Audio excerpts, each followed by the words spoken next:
Hi guys, here I am, Kurt Ronowski, Yankee T News, doing it again on this strange experiment where we get together just about every night about this time during the week to look at what is happening in the world today. And oh my goodness. Okay. Um, Hopefully Jason's going to check in soon. Maybe DJ Ricky. We'll just say that Alan and Eric are kind of away on assignment. But yes, for anybody who's been following the news over the last few days, there is a shift in the air. Maybe good, maybe bad, depending upon your point of view. So let me just try and be quick about Iran, even though I shouldn't be. Um, in a previous broadcast, I had a list of 18 things that were going on with respect to Iran. 18. You cannot talk about an expansion of a conflict. You cannot talk about escalation and not have a list of 18 things. All right? It's getting worse. Now we have some more information. It's a shorter list tonight, but it's a shorter list of information that, technically speaking, is even worse. So, what's the most important part? Again, I am echoing Tausi.tv and the work they're doing, but the latest is that the IRGC's version of martial law has started to be enacted in a number of cities throughout Iran. And where this is going, nobody knows. But it reflects the sense of fear and doubt and concern that is elevating in the so-called IRG leadership. That effort to shut down these cities is being compounded by the fact that the United States has increased not just the level of attacks, but I want to say the quality of the attacks. So the talk has been about how he's hitting bridges, other things. He's going after the infrastructure now in Iran. Well, there's just one problem. The military is still included in these strikes. There was one map that Mr. Tausi put up that shows that Bandar Abbas, which is kind of the naval base center for the IRGC, has been getting more and more strikes. So yes, you could say that they're hitting civilian targets, but it's also slowly degrading the capabilities of the Iranian Navy, such as it is. And then the other thing is kind of strange. If you look at a map of Iran, you look to the east, okay, bordering on Pakistan. That's the Balochistan region. And we are told that for some time now, there have been ongoing guerrilla conflicts with the Balakis in that region. Again, everybody's arguing, this is my land, not yours. On these battles go. And this is in a region where the grudges are never forgotten. So it's getting crazy. But then in the middle of that, now we're dropping bombs on this city that's sort of in that region, the southeast region of Iran, not far from Balochistan. And again, I think we can conclude that the American military kind of knows what it's doing. It's picking its targets, and there's some purpose behind that we don't know about yet. But all of this is, as I just said, is triggering the IRGC. And while this is going on, there are two things. One is that they have still not attacked Israel. Israel made it pretty clear that there are consequences, real consequences, if they did. So it seems like how should I say this? This is going to be strange. Forgive me. The Jew-hating IRGC are taking the Jews' warnings very seriously. I guess that's a pretty good way to put it. And we find now we have more news that Iran has attacked Baghdad. Well, that's a new one.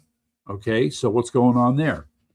Now, as a sort of a side issue here, I need to throw in, we have a news announcement from the financial press that ConocoPhillips is taking 40% ownership in an oil field development project in northern Iraq. Okay, so IRG is attacking Baghdad. We have an American company moving into Iraq to develop oil. So, how are we supposed to interpret this? I would go out on a limb and say we can interpret this as to say that IRGC may not have that much time left, and it's reflected in the desperate actions that they're taking. So all I can say is we have to stay tuned on that. Now, the other thing that's peculiar is that there was a period of time, say over the last week, where there were attacks that were coming from the Gulf Coast states, but Qatar, Bahrain, UAE. Now they haven't been doing much. All right. Meantime, the Houthis have promised. I guess a Houthi promise is as good as any to close the. I forget the name, but it's a narrow strait for the Red Sea on the other side of Saudi Arabia. So it becomes an interesting problem from the point of view of Saudi Arabia because they're counting on access through the Red Sea instead of going through the Strait of Hormuz. So if the Houthis turn around and start making trouble in that region, it's going to put pressure on the Saudis to really have to, lay the hammer jammer down on the Houthis. But this has been going on for some time now. And as far as I can tell, the Houthis have not been dissuaded one bit. Okay. Times they're quiet. I guess they need to, replenish and do other things. And then they're finally ready to attack again, but then they have to fall back. All of that said, ladies and gentlemen, I can't help but get the feeling that and I've said it before. Aha. Okay. Jason's here. Cool. Let's get you in here, Jason. Hello there. All right. Yeah, we're in here a few minutes. Oop, wait, let's get you back there. Now I can hear you. Hey, so listen, for the first, you're live. I'm live as well. But guess what? What? For the first time ever, live on YouTube tonight. Oh, okay. I now qualify for live on YouTube, and here we are. I decided to give it a try. I tried it about. So what happened to Facebook? Well, I've just decided to try YouTube. I don't know. Okay. This is not to neglect Facebook in any way. All right, but I tried this a couple months ago and it didn't work. It wouldn't let me. It said I wasn't eligible, but now apparently I am. All right. So we're gonna do. But you never shared any numbers with me for Facebook about how we were doing there. We were doing fairly well. I wouldn't say it was off the chart well, but we were getting anywhere from 2 to 15 viewers, I think, depending on all right circumstances. Like we said, chiming in. We have our biggest long-term investment. Okay, so I was just all right. So for your benefit, I was just summarizing. Iran. Okay. And let me just real quick though before we get into it. Yeah. This is the first time I'm live on YouTube. I just want to say this is our joint venture we do every Friday and Saturday night with Yankee T News, and of course, also we have Eric Ephraim and DJ Ricky on during the week, and I pop on when I can. So this is a great little thing. Our substance is just like it always is here on CT Common Sense and Common Sense News Entertainment. However, the content you won't want to miss. And of course, we've been posting here anyway, but this is the first time we've been live. So let's talk about Iran. What's going on? Well, over the last several days, there's clearly a pattern of escalation. Yes. Now, the nature of the escalation with the American component is the increase in strikes. In addition, though, we have the latest news. The very latest that I have is that the IRGC government seems to be imposing some form of martial law. They're starting to, quote, shut down a number of cities. So I have to infer that unrest is growing to the point that they now have to devote what, military and law enforcement resources they have. They're a domestic problem now. Yes. So I remember, let's go back in time. Remember how you were bitching and moaning. Why are these people? Why aren't they doing anything? Okay. Now they're doing anything. So now it's time to go find something else to bitch about. No, I don't have anything to bitch about. It's one of those what took you so long things, I guess. But yeah. Well, I think you cut off the power and you cut off the bridges and it's over, and then we can go. And at that point, I know it's a little rough on the civilian population, but we go in and we fix it. Once this is over, we can go and fix it. Yeah. Well, you heard the Marshall Plan? I mean, you know what I mean. So that's okay. I need to remind you. Rush Limbaugh used to say, in order to win wars, armies have to break things and kill things in order to win wars, and that's how it goes. All right. You have to remember what happened in Iraq and Afghanistan. We had that debate. We did have that debate. And then right after, it's interesting how right after we had that debate, the very next day, or I think it was a day or two later, Trump was on the air with the Iraqi prime minister who loves America. And I think things are going pretty well in Iraq, quite frankly. Not ideal. Well, I'll throw in one more. I mentioned the audience from the financial press. A major oil company, ConocoPhillips, announced that it's taking a 40% stake in the development of a major oil field in Iraq. So that's a commitment, and the way the people in the press on CNBC were talking is like oohing and eyeing, and oh my goodness, this is amazing, this is unexpected, blah blah blah. Okay, so based on 2026, where we are now, will you finally go with me on the, hey, instead of saying 0 for 2 or 1 for 2, maybe on Iraq and Afghanistan? I know Afghanistan has not been a good thing. I'm with you on that, but Iraq, I take it was. Right. I will admit it. I admit I'm taking a somewhat narrow view when I talk about Iraq in terms of military objectives. Okay, we did not achieve. All right, the primary one was to get rid of Hussein, but we did in terms of okay, but let's go with Cheney's famous line. Do we remember Cheney's famous line? Well, it's not mission accomplished. I know that. Oh yeah, not that one, but not that one. What's just as bad. They will greet us as liberators. Oh well, he was wrong, and Cheney's a corrupt man. Well, okay, all their commitment, their policy, their thinking, their planning, their expectations were built on. They will greet us as liberators. I'm not really looking at it. I guess I don't look at these things as strictly from a military standpoint. I look at it from a standpoint as, are we better off in relations with this country now than we were then? Well, but well, okay, yes, but we want to also talk about the region. Okay, at the end of the day, what we would hope for, I would think, is a region where all these countries that are near each other are at peace with each other, they're trading with each other, that they're developing their economies with each other. We're talking about the Middle East here, so I'm talking about the Middle East, and I know I'm out of my mind when I say it because these guys hate each other's guts, and they're always trying to find ways to kill each other. Well, it's all because they take their religious doctrines too seriously. And too literally, not seriously, but too literally. Well, I think it's more than that. I think there's a cultural thing here besides the religious part. That is that they, let's put it this way. Part one is that they have a very low level of trust with each other. We've talked about this too. This is why you have their ability to form national governments was, well, frankly, kind of imposed on them. It didn't develop organically from all the tribes and clans. We know that Iraq was stitched together by British policy intentionally to keep the country divided. The Kurds don't get along with the Sunnis, and the Sunnis don't get along with Shias, and now you're suddenly going to ram them all together and say, now you're all Iraqis? Well, geez, the Baptists get along with the Methodists, okay, and the Methodists get along with the Lutherans, okay. Did you say Baptists or Baptists? Baptists. Okay. Our different Protestant and the Catholic congregations get along fairly well with one another. How come they can't do the same thing? What's the problem here, Cor? Yeah, well, it's because oppression. The first part I think is, for whatever reason, and I think if we were to take what we know in terms of biblical knowledge, and you go back in 2,000 years in that region, there have been grudges and fights and disagreements of all kinds that have gone on from then to this very day. And they will remember an insult or an accident or something that happened 500 years ago. All right. And they treat it like it happened yesterday.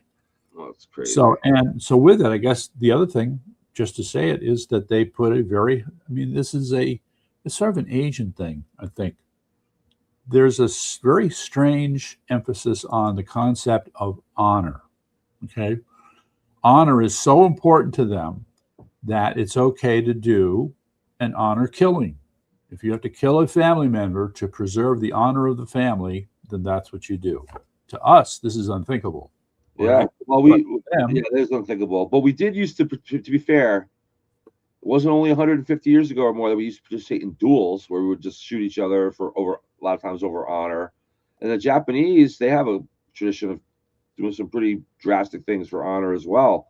But they Mhm. don't go around trying to conquer the rest of the world and subdue everybody else. And neither did we. So Yeah, no, the contact, the attitudes of the people in Bahrain towards the people in Qatar, and their attitude towards the people in the UAE, and their attitude towards Oman, Oman's attitude towards Yemen, and Yemen's attitude towards Bahrain, Saudi Arabia, on and on. and Jordan's attitude towards Oman. Oh, you disappeared. That was amazing. Okay, it's a mess, right? From our point of view, it's a mess. And as I like to recite, when we had these conflicts going on with Syria, when I keep forgetting the guy's name, who he had to hightail it to Moscow.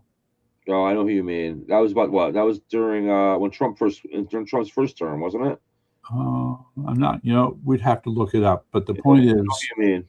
that the way America was involved in this was, shall we say, non-productive. I think President Trump managed to resolve some of the conflict, but short of that, what always got me is you would have these weird groups, the Islamic Sons of Zion. What am I saying? The Islamic Sons of the Sun, or whatever.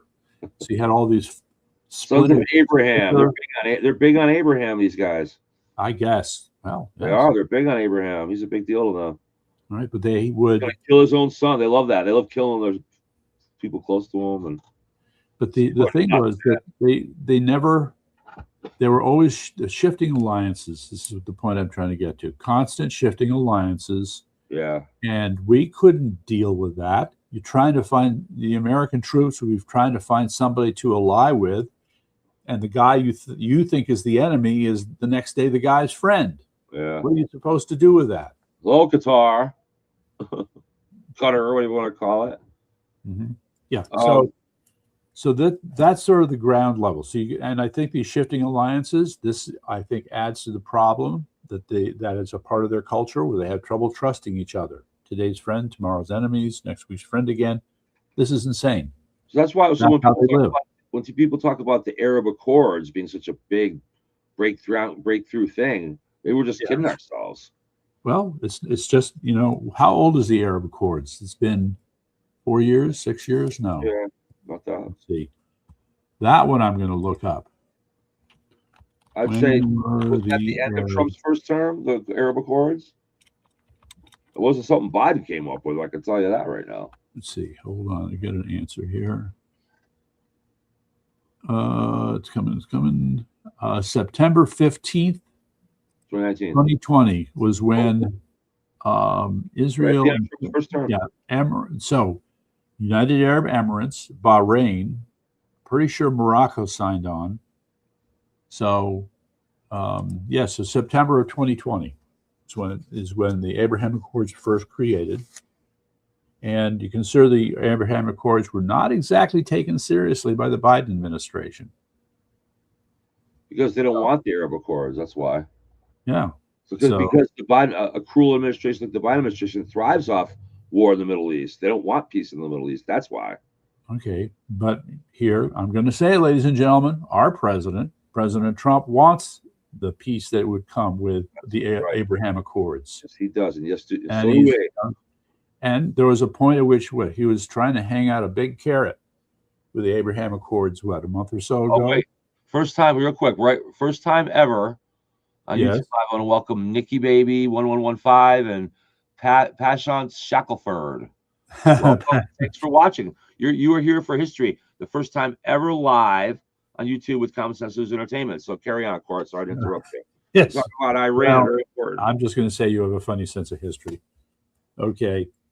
I mean, all right. I don't mean to be a little too satirical, perhaps, but hey, we're the first time on rented land that I've never been on before that you can share with me. Rented land. That would be YouTube. Rented land. Just saying. Yeah. Okay. All right. Just so we're paying for nothing. So. All right. So anyway, squatted land. All right. So them be the things there with Iran. The attack on Baghdad is big. Wait. Iran attacked Baghdad? Yes. Is Yes. it today? Yes. Well, Oh, yesterday. It happened yesterday. okay. But again, this is the kind of stuff that just adds to this picture of escalation. This picture that I keep saying over and over again, boy, this doesn't remind me so much of the 1930s as it reminds me of the 1910s, okay, in the run up to World War One. So all these people that are supposedly allies with each other, but that's another point to consider. I'm not sure how to think through this geopolitically. We need a real geopolitical expert on the Mideast, because the kind of relationships that the Austrians and the Germans and the Poles and the Prussians, or the Poles and the Russians and the Hungarians, the Russians and the Serbians had with each other, I think was a little bit more heartfelt than the kinds of relationships we see in the Mideast. So you don't think there's any sense of, oh, we're all Muslims still? There's none of that? No. Oof. Somebody would have to convince me of that. I mean, the thing is, we still have a very superficial understanding of Islam. Okay. I understand it. I look at it as a death cult. Okay, well, there you go. They are Islam. If you dip in and start to do some reading on Islam, you're going to be amazed at the number of what we'll call theological conflicts that they have. Not any different in my mind from the kinds of theological conflicts that Catholics had with each other, Catholics had with Protestants, Protestants had with Mormons, Mormons had with Christian Scientists. It's the same. It's the same. I'm going to say it, picayune, as far as I'm concerned, whether it's over semantics or historical accounts or how to interpret certain passages. You still end up in the same place, which is just religion is such a double-edged conflict. Religion is such a double-edged sword. It's the biggest double-edged sword in the history of the world. It brings so much joy and peace and love, and yet so much death and mayhem and destruction at the same time. Yep. The quest for the truth. It's hard to understand. What do we do about it, though? How do we can't have a world of, everybody wants to have a world of peace, and I think it's achievable. Right. Well, the place I would start, stuff like this, not with mullahs and things like that. Yeah, the place I would start is that we have to accept that whatever understanding we think we have of God, of death, of the afterlife, life in this world, the purpose in our life, it has to be handled gently. That there is some firm, solid, unquestionable, immutable answer.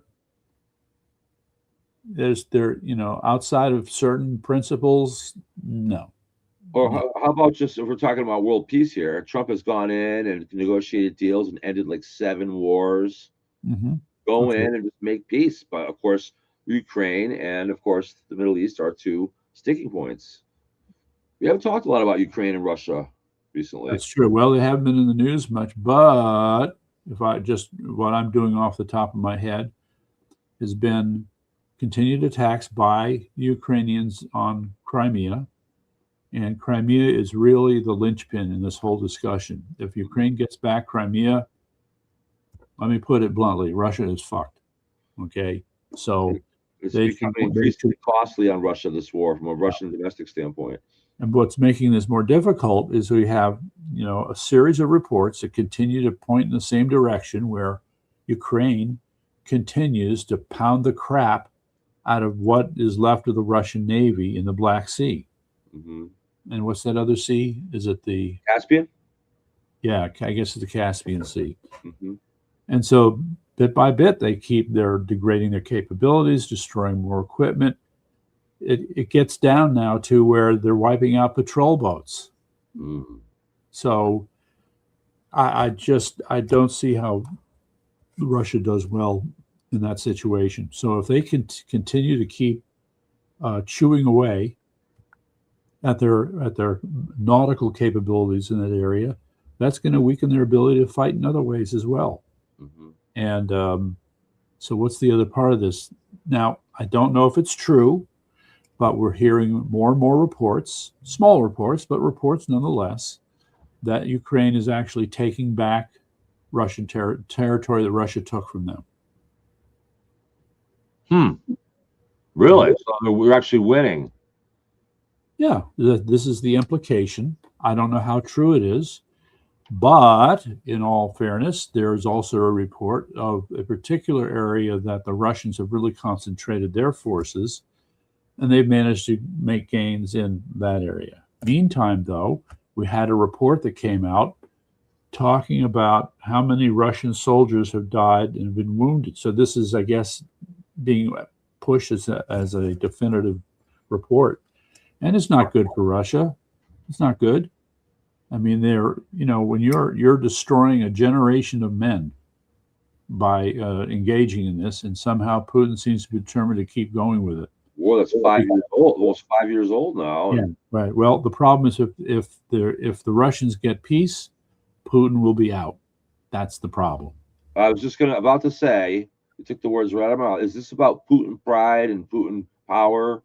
It's power. I mean, because I think part of it is the way he's sold the conflict or war to the Russian people, but more importantly to his supporters in his inner circle, and that it's not going their way is making Putin look worse and worse. Now, he could keep making excuses, but if the Ukrainians keep making progress against him, there'll be a day when that's it. He's out of options. All right.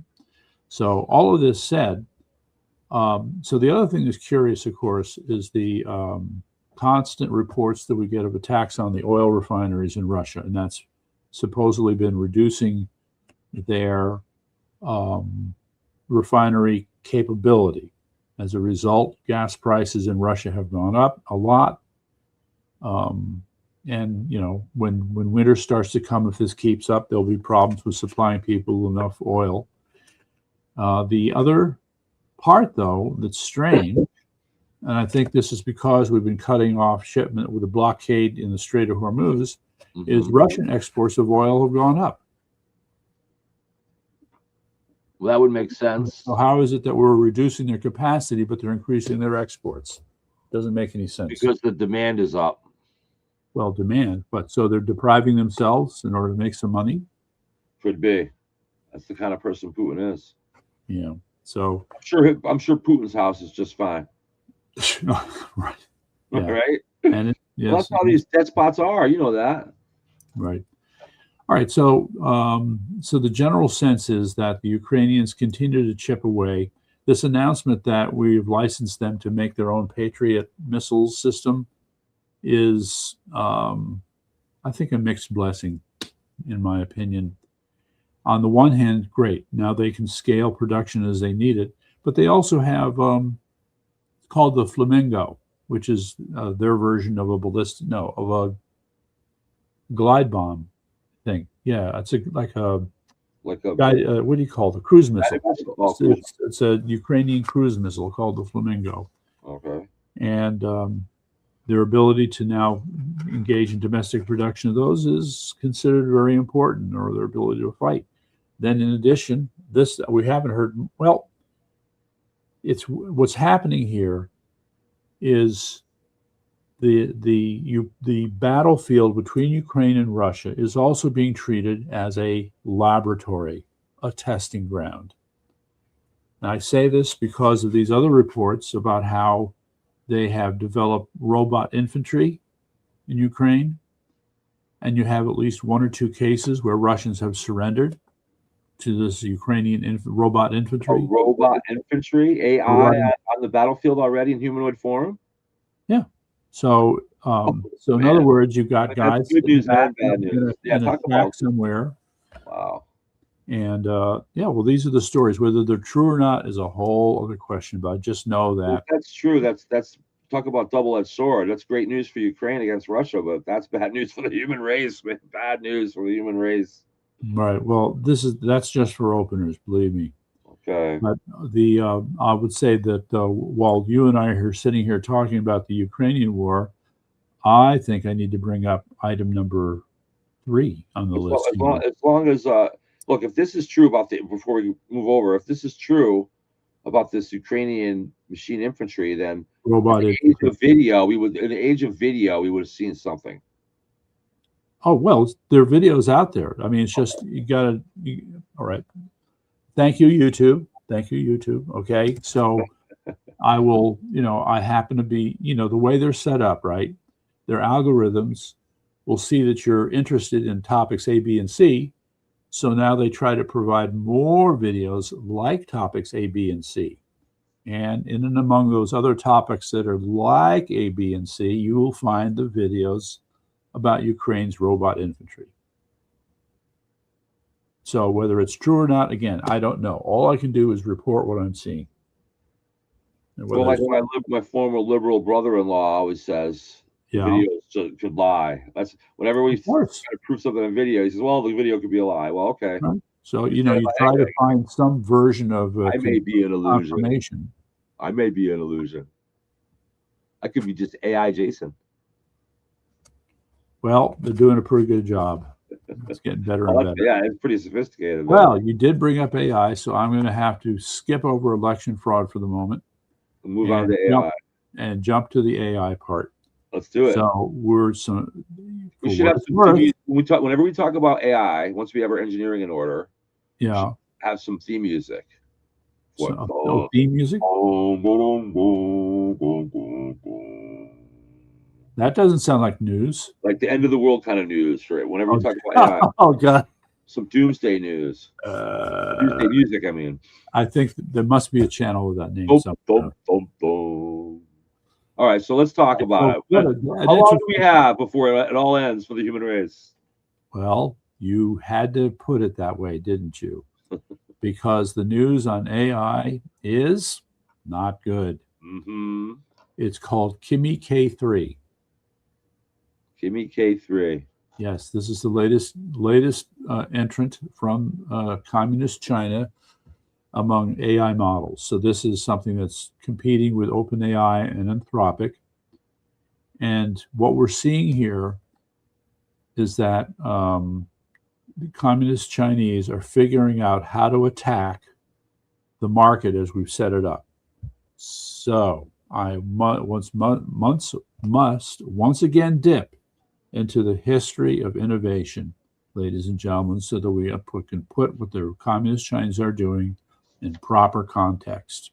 All right. And it's real simple. Make it cheap.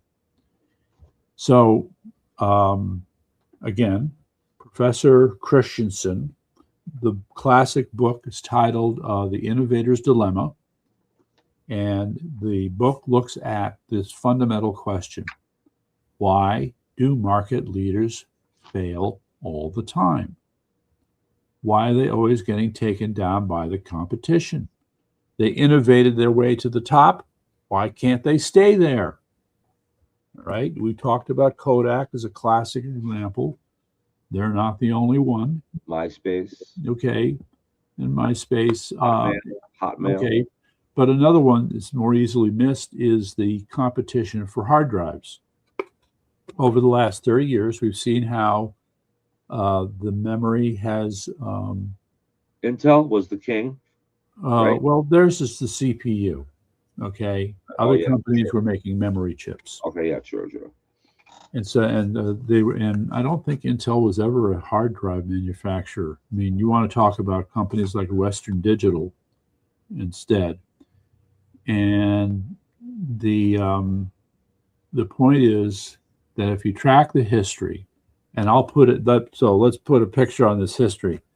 I remember being excited when I was able to buy my first 5 megabyte hard drive.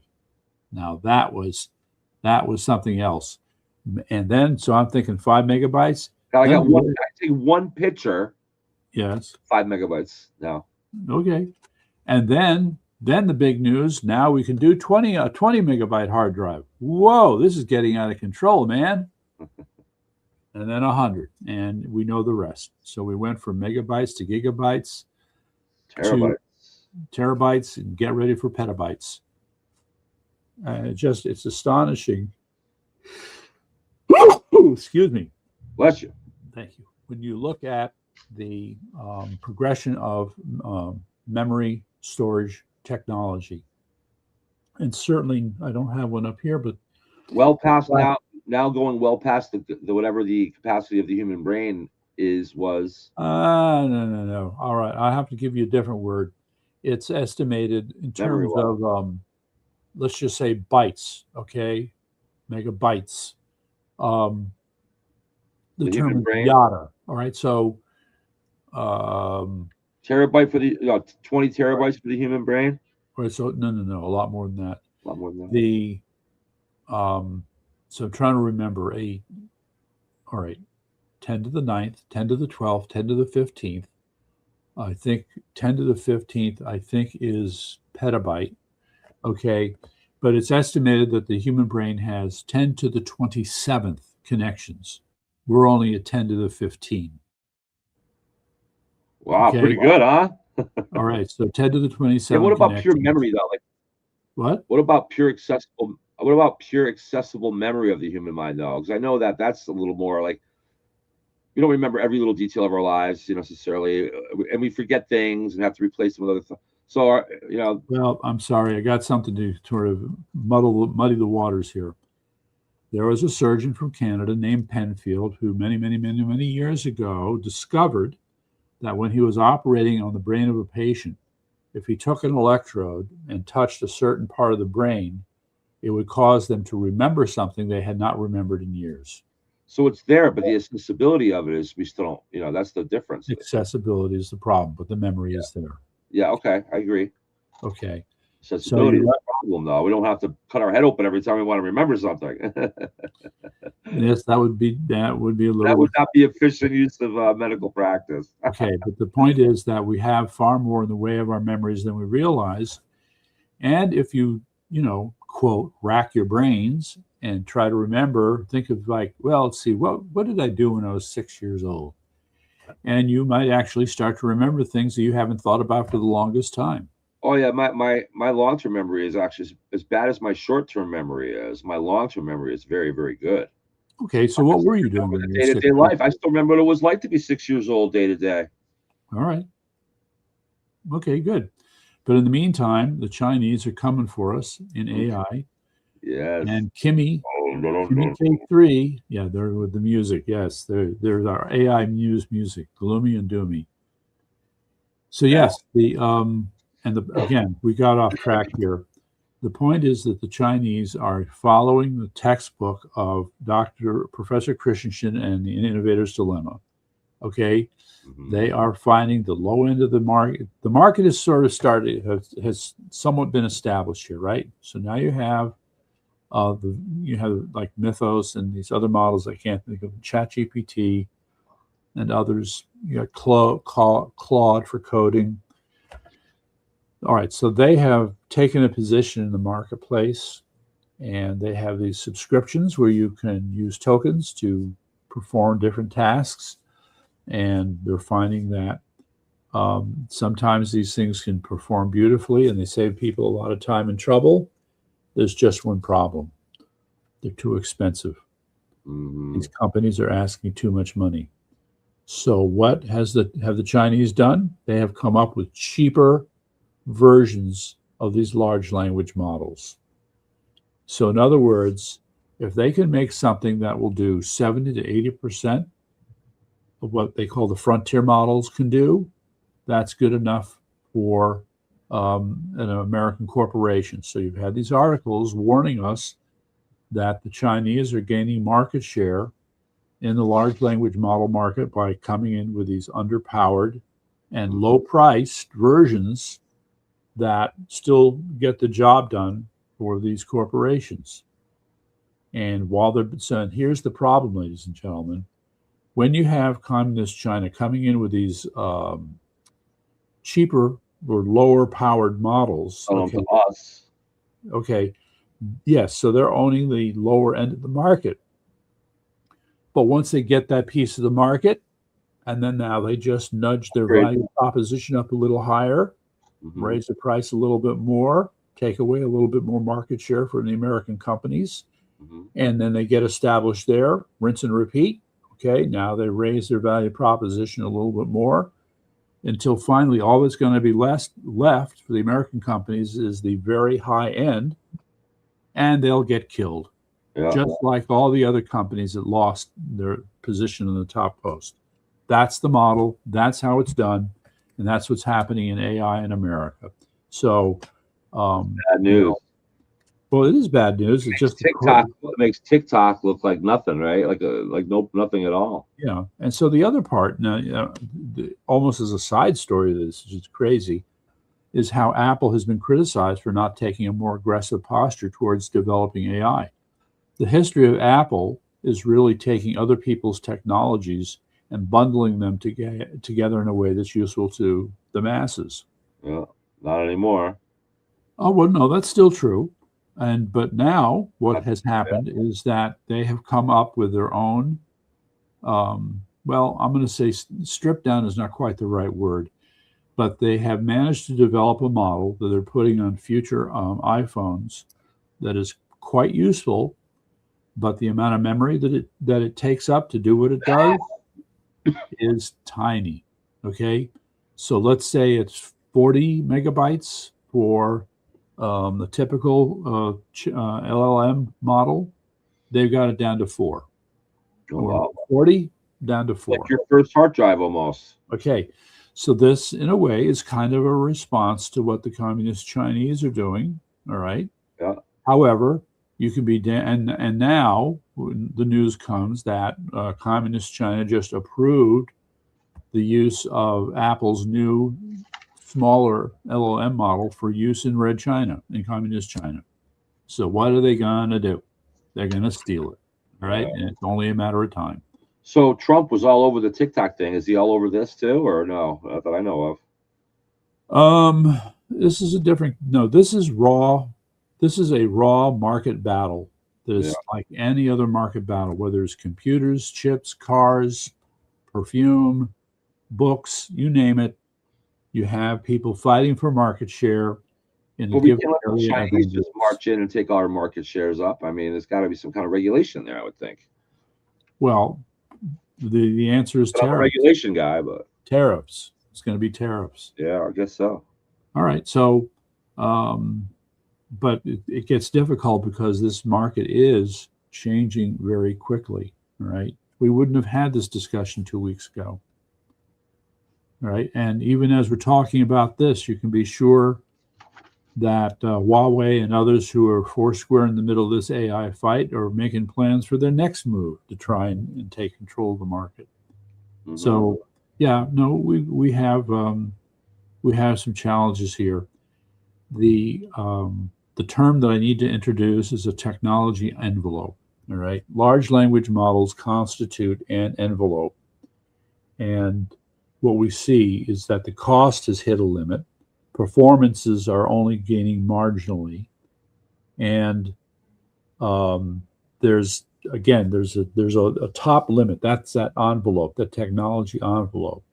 Then what happens is a totally new technology comes along, and it will leapfrog all this stuff. Will we come up with that technology that leapfrogs everything? I hope so. I don't know. We're But, well no. investing good to do so. All right. So here's the thing. The other thought I need to plant here about this is that, yes, it's been America that's done the innovating. We're the ones that invested the time, the money, and the effort in breaking ground with these things, right? And, well, I'm going to throw Canada into this. I mean, Geoffrey Hinton, with the work that he did, was clearly instrumental.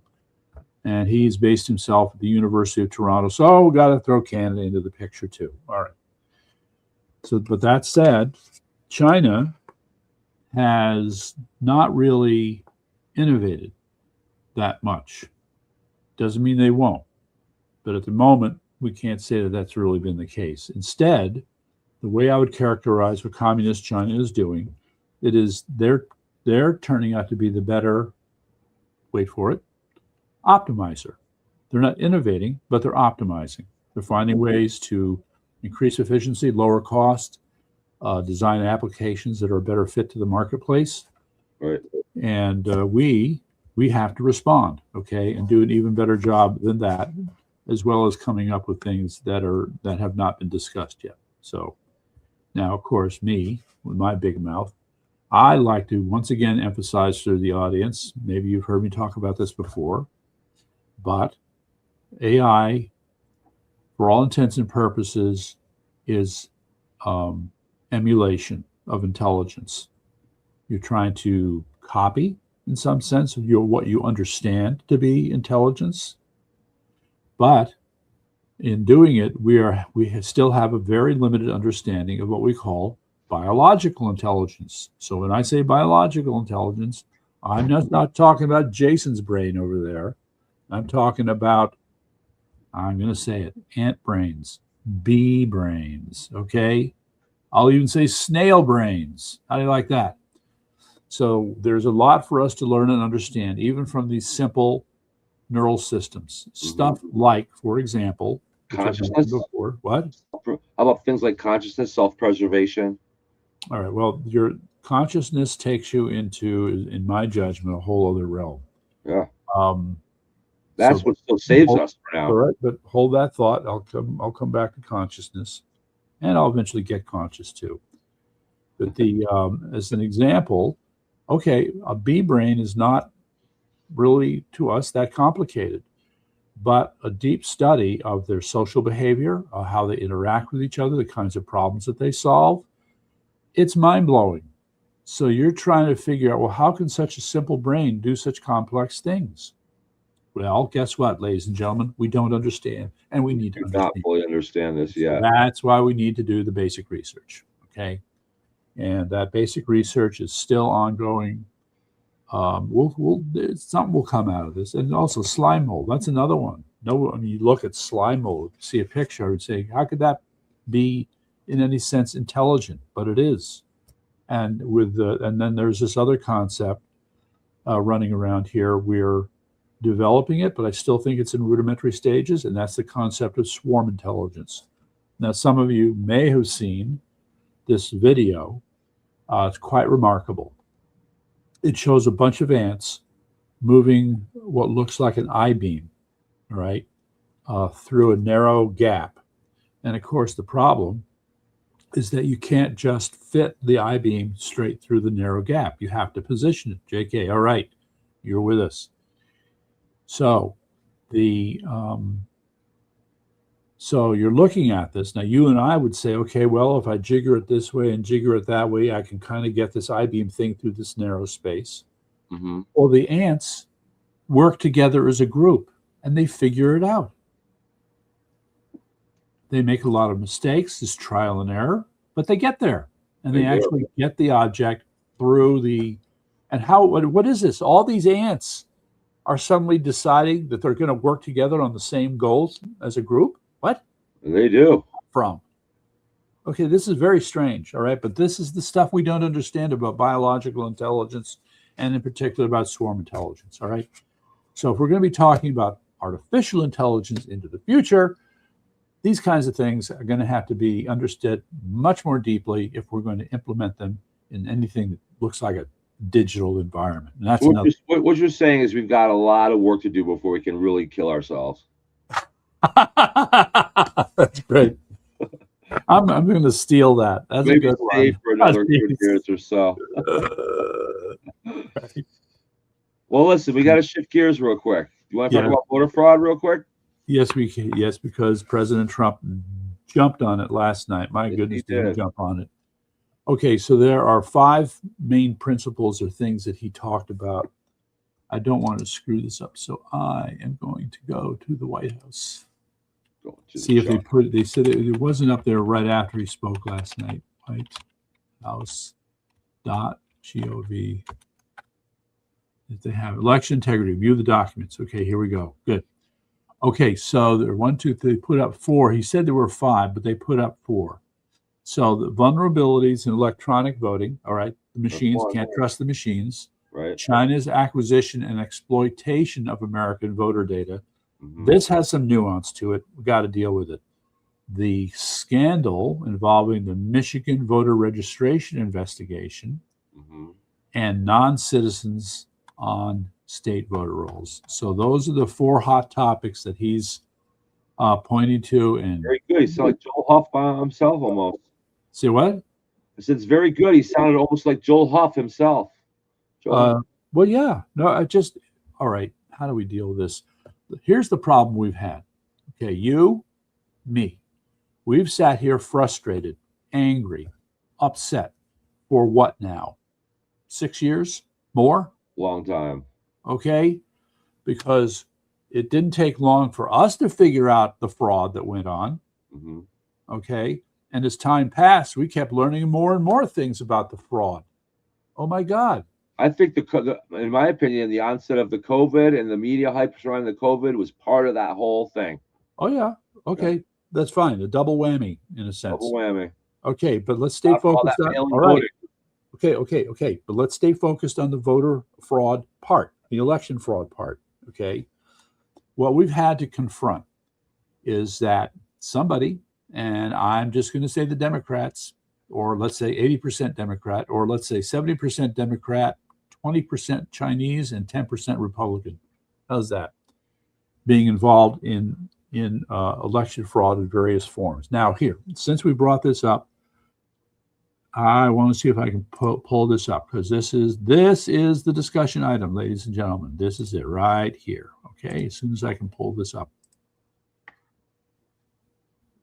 Come on, babe. I'm waiting for you. Come on. All right, so in my poking around, there it is. Okay, so in my poking around, okay, I came across a link. So I'm putting that link up here for everybody to see. Okay, there it is. So we've watched the Democrats flip-flop endlessly. Yes, there's election fraud. Yes, we can cheat with machines. Or no, these are the most secure elections we've had. Everything's fine with these elections. What are you talking about? You're just an election denier, or whatever. Crying.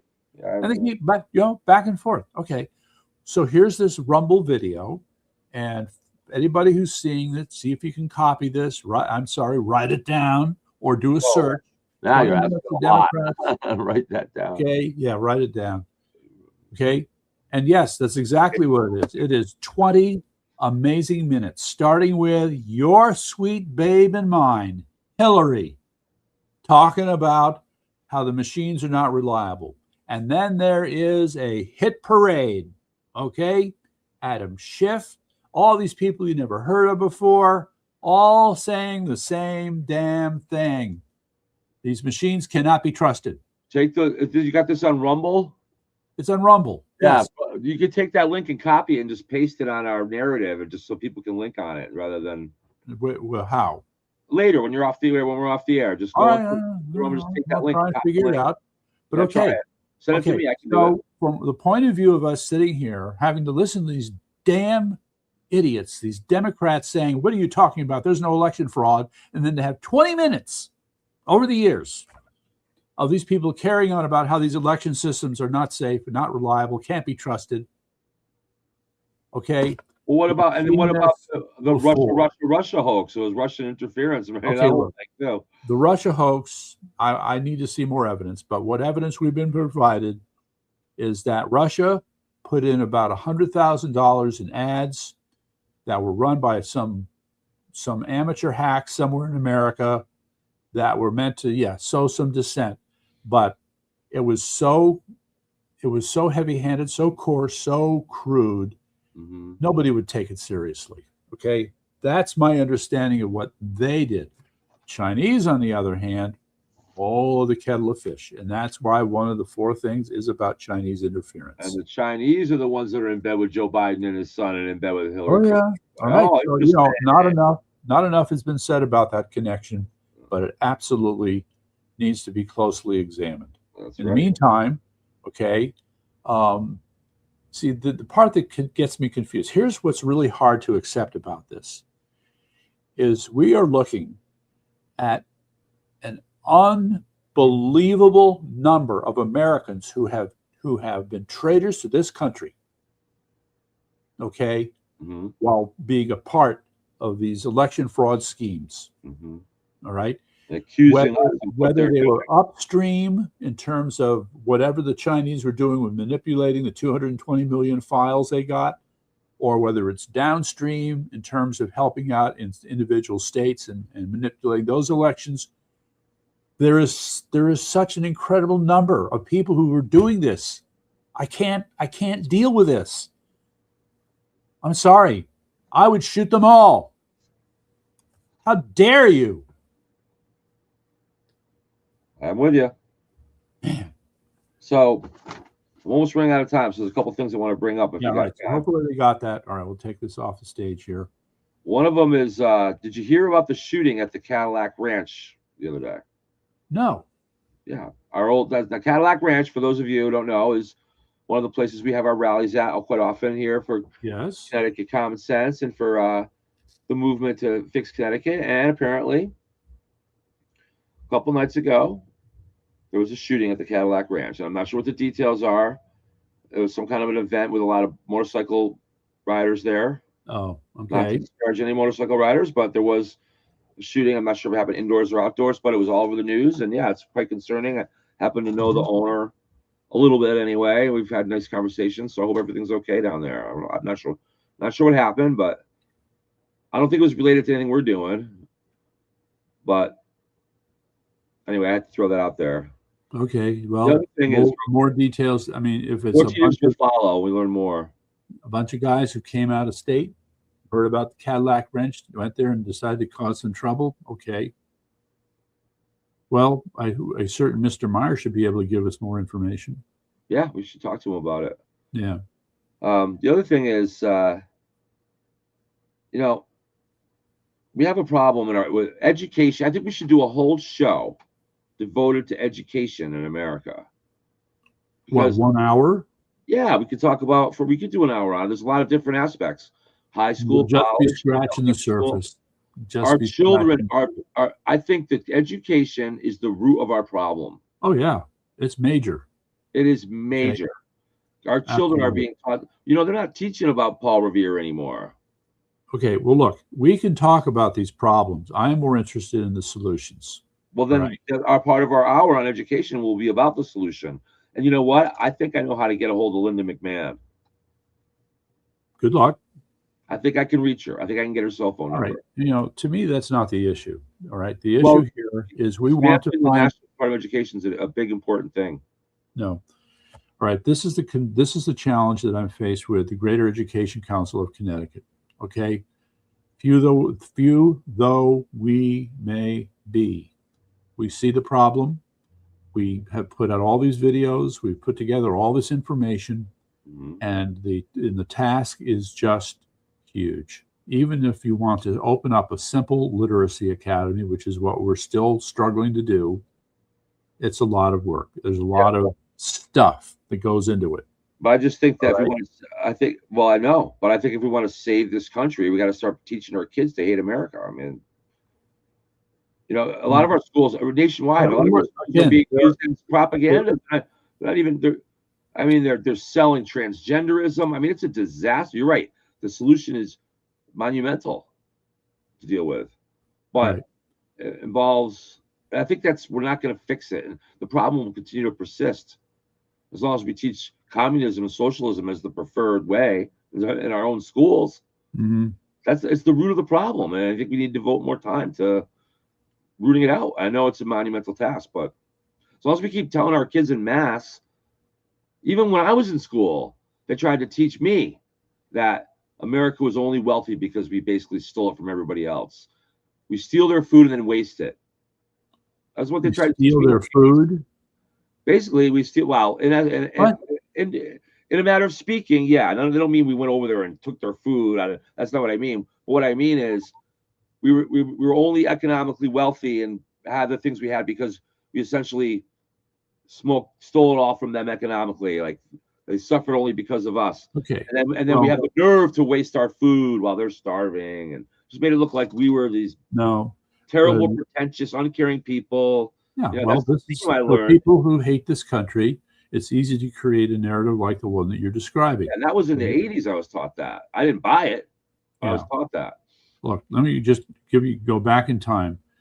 America has been the land of plenty. I'm going to say almost from the day one. But I'll try it another way. From around 1700 going forward, you know, as we were becoming established and growing as a young country, we were very good. We had wonderful land on which to grow things, and we were growing things in plenitude. Mm-hmm. When British soldiers came here during the Revolutionary War, the vast quantity of the things that we were growing was blowing their mind. Okay, the letters home, they remarked on this thing. Yeah. All the apples that we could produce. Yeah, the New World in general was an amazing, fascinating thing for Europe from the time we learned about it all the way through the early 1800s. All right, so that kind of laid the foundation, and the other part that really should get more credit is that, you know, pretty much from the get-go, so we set up a system where we coupled innovation with incentives. So if you invented something that was useful, you were supposed to earn your reward from having invented it. Called Whether it's capitalism. you mentioned the cotton gin, building railroads, you know, developing electricity, all these things, right? And building a better plow. That was a lot of people trying to build a better plow. Yeah. All right. So and that's just it. We did that. So it's weird because Europe was innovating as well, but they did not have a system for rewarding innovation. It was called socialism. They were still broiled in. That's why. No, they didn't have a concept of socialism. They didn't have the word socialism, but they still had a top-down style of economics. What you had, you had monarchies. Okay, you had royalty. All right, you Right. didn't have socialism, and these people only saw themselves as the ones who should benefit from this, and the peasant class had no basis for this. You know, but we didn't see it that way entirely. Now, over time, just to point out, the similarities between a monarchy government and socialism are quite, they're not the same, but they're similar in that the one entity controls the means of production, controls the economy. So it's similar in that nature. It's still a top-down style of authority government. But go ahead. Go ahead. Don't get caught up in that. The only way in which the royalty got anywhere was through taxation. Okay. And the other part was that they always felt that they had a responsibility to wage some kind of war. You always had to have an enemy to secure your position on the throne, so to speak. And if in your tenure as a king you hadn't fought somebody, you weren't much of a king. Well, you know, I have to go. It's time to wrap it up for me at least. But let me tell you something before I go, though. I just want to point out from a sports angle real quick. Yeah. The Boston Red Sox. Yeah. Who do they beat? They're red hot. Yeah. What do they do? They were the worst. I thought they were the worst team. Oh, come on. I really did. They were doing terrible. They were 14 games under 500. Some fan you are. Well, I follow. I still DVR their butts. And let me guess. You got somewhere you're still holding on to that brown paper bag you'd have to put over your head if you're I don't ever abandon my team no matter what. But the bottom line is, since I turned 56, yes, they're 14-2. Oh, this is a variation in lifting the Bambino curse. They went from 14 games under 500. I'm sorry, 15-2 now. They went from 14 games under 500 to just one game under 500. Okay, but this stuff goes on all the time. But listen, they were out of the playoff race. Now they're in line for a playoff spot. The American League is playing really bad this year. So have I got 500 are in line for a playoff. Something? Have we had the All-Star break yet? Just finished it. Funny thing. But you have lots of cases where teams either go up or down after the All-Star break.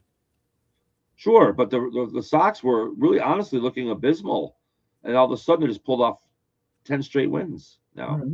So sometimes maybe it's a change like that. Where you're kind of taking a break, the All-Star break. All right, it helps them find themselves. So we'll see. But and how many times, I'm going to say it, have we seen a team doing well, and it's the end of September, and they have a shot at the playoffs, but they stumble and they don't make it? We'll see what happens.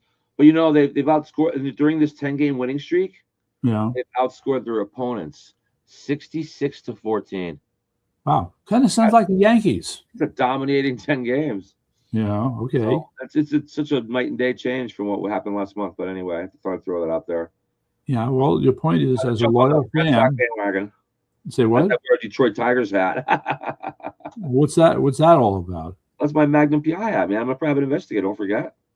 Magnum Detroit Tigers. Yeah, remember Magnum used to wear the Detroit Tigers hat? Oh, no, I didn't know that. No. Okay. Another thing is, just to be fair, this is an actual baseball playing hat now. I used to play baseball for the Tigers up in Springfield.